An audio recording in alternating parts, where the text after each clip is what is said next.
Assalamualaikum warahmatullahi wabarakatuh. Perkenalkan, saya Ahmad Ibrahim, NIM 208190006. Pada kesempatan kali ini saya akan sedikit membahas tentang review sebuah koran Tempo Dulu untuk memenuhi tugas mata kuliah kearsipan. Di sini yang ingin saya bahas ialah koran Darmo Kondo terbitan 5 Mei 1915. Oke, untuk pembahasannya agar tidak berlama-lama, mari kita langsung ke review korannya.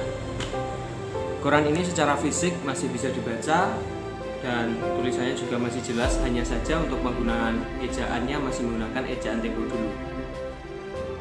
Koran pada tahun ini membahas perihal jajahan Jepang kala itu. Dalam koran ini disebutkan bahwa Jepang pernah berperang melawan Cina, Rusia, dan Jerman. Setelah kalah dari perang tersebut, tanah jajahan Jepang itu banyak yang jatuh ke tangan orang-orang lain dari negara lain, bisa dibilang seperti itu, dan kemudian dianggap sebagai daerah jajahan mereka. Namun tanah tersebut sama sekali tak terurus sebaik masa kerajaan-kerajaan Jawa sebelumnya. Adapun dalam koran ini dimuat mengenai masalah yang terjadi di pulau bernama Formosa yang mula-mula merupakan kepunyaan dari Cina dan mayoritas penduduknya adalah orang Cina. Pulau tersebut dimiliki Jepang, akan tetapi banyak sekali kerusuhan yang terjadi. Awal mula kerusuhannya yaitu pada tahun 1913 hingga 1914. Hal tersebut merupakan bentuk gerakan kerusuhan yang diprakarsai oleh Bumiputra di Formosa. Disinyalir hal ini terjadi karena bentuk penindasan Jepang terhadap rakyat dan bangsa Cina.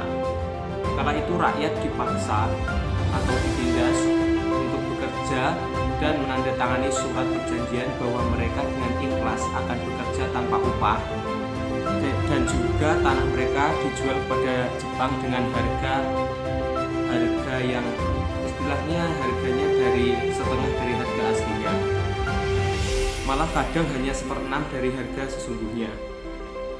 Padahal tanah yang dijual itu merupakan tanah warisan orang tua mereka dan merupakan harta satu-satunya untuk mereka. Mereka juga diberikan pajak rumah tangga yang amat tinggi dari pihak pemerintahan Belanda, sehingga acap kali terjadi percekcokan antara mereka yang menimbulkan kerusuhan-kerusuhan besar. Hal tersebutlah yang kemudian banyak memancing kekesalan rakyat sehingga melakukan pemberontakan.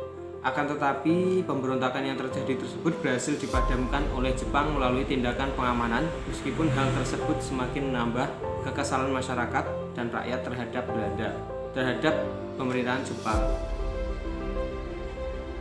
Yang pada akhirnya kerusuhan tersebut mencapai pada puncaknya yaitu pada tahun 1914, di mana di sini terjadi pemberontakan besar-besaran terutama dari Bumiputra di Formosa. Akan tetapi hal tersebut berhasil ditumpas lagi oleh Jepang meskipun menggunakan cara paksa. Yang bisa kita petik dari berita ataupun